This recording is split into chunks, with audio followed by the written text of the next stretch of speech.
the most delightfully fascinating character in the realms of mystery, Charlie Chan.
Charlie Chan describes the killing of Ellen Landini and Dr. Swan at Pine View as the most baffling mystery of his long career.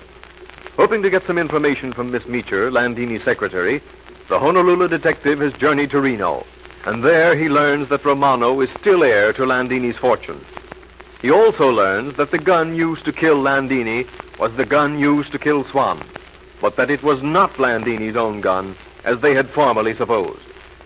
Back at Pine View, John Ryder, also an ex-husband of Landini, walks into the living room where Leslie Beaton, Sheriff Holt, and Romano are discussing the case.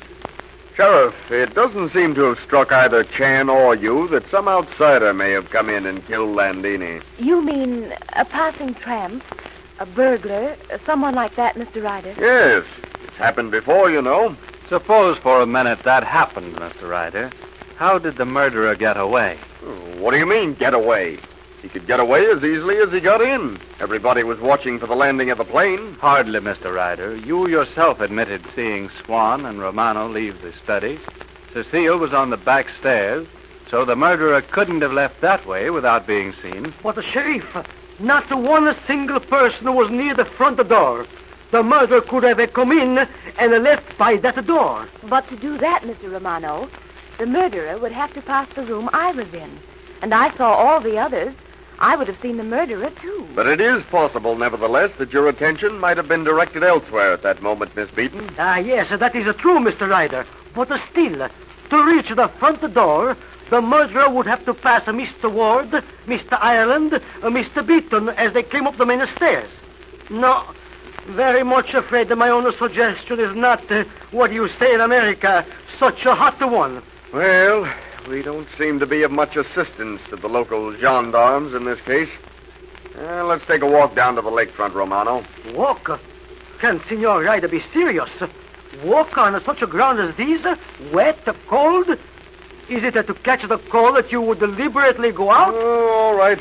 Let's go to the billiard room. I'll give you 25 and bet you $1 I'll run up to 100 before you. That is different. The game, the chance, the gamble. I will, what you call, chalk the cue with you. But walk in this weather? No, senor. It is unthinkable. This is your first real stay in the country, isn't it, Miss Beaton? Yes, it is, Sheriff. Longer than I expected to. Guess you find it kind of slow here, don't you? Well, not exactly. I'm not accustomed to being involved in murder mysteries. Oh, but I mean the quiet of the country itself.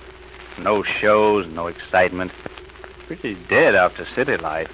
But the beauty of the scenery more than makes up for the lack of shows and whatever other disadvantages you might think of.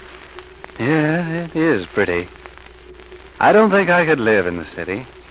I imagine anybody from the city would find it pretty difficult to, well, get used to it. A lot of people I know would gladly give up the city for the country if they could make a living. I have to go back to the city, and you've no idea how I dread it. But you don't have to, you know. I have my living to make. But your brother... Huey will have to make a whole lot more in the future than he has in the past before I can rely on him. But he's heir to Landini's estate. You forget that. I don't forget it. And I wouldn't touch a penny of her money. And I don't think Huey will either. Doggone it, I'm glad to hear you say that.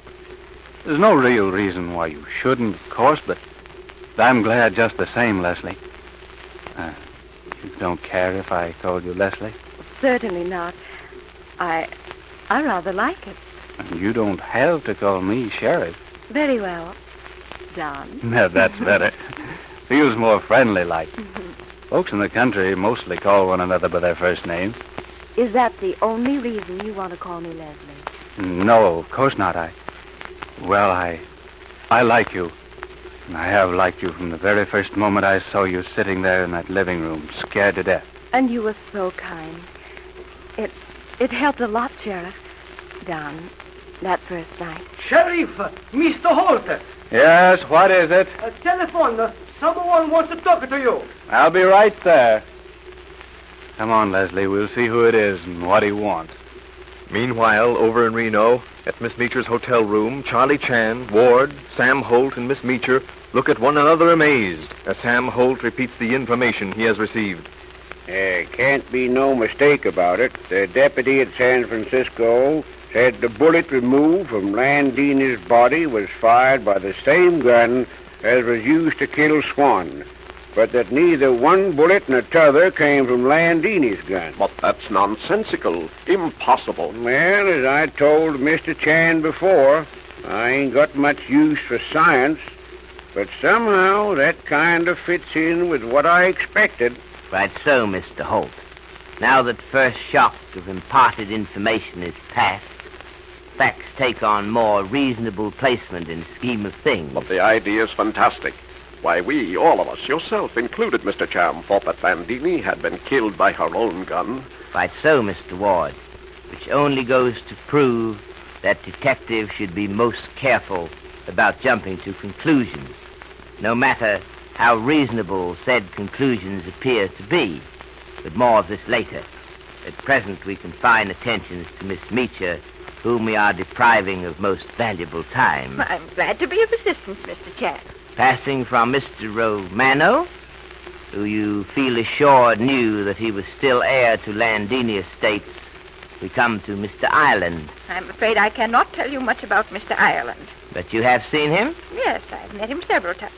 You knew, of course, that he was Swan's chauffeur when he was, that is, when Swan was married to Landini, and that Swan accused him of making love to his wife behind his back? It ain't very often that they make love to a fellow's wife before his eyes, Mr. Chan. Alas, no, Mr. Holt. Plum blossom which, because it is raised behind high wall, always seems more beautiful, is stolen when master is absent in marts of trade. This Ireland, Miss Meecher, he was in love with Landini? No, I believe there was some sort of love affair between them. It was before my time. Since she came here, she's enjoyed riding about in a plane. But it was all over, at least on her side. I'm sure of that. Ah, yes, like a turbulent stream, unhampered and untamed, she swept on to new pastures. But, Miss Meecher, was it all over on his, Mr. Ireland's side? Well, I suppose I must tell everything. I did overhear him making love to her one evening, but she only laughed at him. So, she laughed at him? Yes, told him to stick to his wife, Cecile. She reminded him that when first she saw him, he had just returned from the war and was in uniform. It was the uniform, Michael, I heard her say.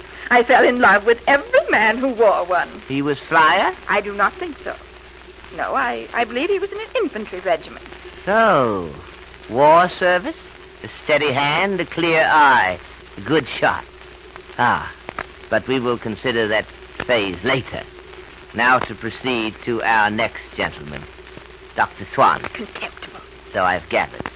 Madam had no dealings with him since the divorce? Oh, but she has.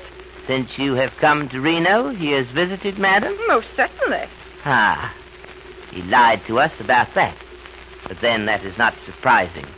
One cannot disregard the dragon's fiery breath, even though he speak honeyed words. His visits, of course, Miss Meecher, were necessary if he were to follow his trade. You mean his profession as a doctor? Alas, no. I mean his nefarious trade as a blackmailer. Who told you that? No matter. We know it. Do we not, Mr. Holt? Aye, Miss Meacher. We know about Dr. Swan. He'll not worry any more. Well, we might as well tell her, Mr. Chan. Yes, Mr. Holt, it would be only fair. Miss Meacher doubtless has wondered whether or not Swan would turn his attentions to her, now that Landini is beyond his avaricious advances. You see, Miss Meacher, Swan was murdered. Dr. Swan?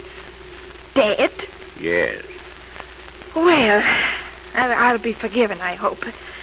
But I'm not sorry.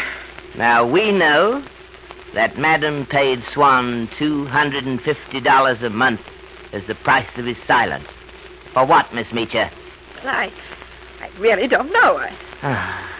So sorry to be placed in an embarrassing position of contradicting a lady, but you do know. Oh, really, Mr. Chan, if I knew. Miss Meacher, you know that Madam Landini paid Swan that money because somehow Swan had become aware of the birth of her child. She paid it because Swan threatened that if she did not, he would impart the information to Mr. Dudley Ward, the child's father. Come, my dear Miss Meacher. This is not the time for double dealing. I want the truth. And I want it too. I must know. Can't you see? I'm sorry. When you first came in, I wasn't sure. I wanted time to think. I have thought. It really doesn't matter now, I suppose. You may as well know. Yes, Madam had a son. A lovely boy. Dudley, she called him. He would have been 18 next January if If what, Miss Meacher? If he had lived. He was killed in an automobile accident 3 years ago. Oh, I'm so sorry, Mr. Ward. And I never saw him. I never saw him. So, from this unexpected source comes the answer to the problem Charlie Chan had originally come to Pine View to solve. There still remains, however, the question of who killed Landini and Dr. Swan. And just how much this latest discovery will advance the solution of that mystery remains to be seen. When you have heard your sponsor's message, Inspector Chan will be with us again.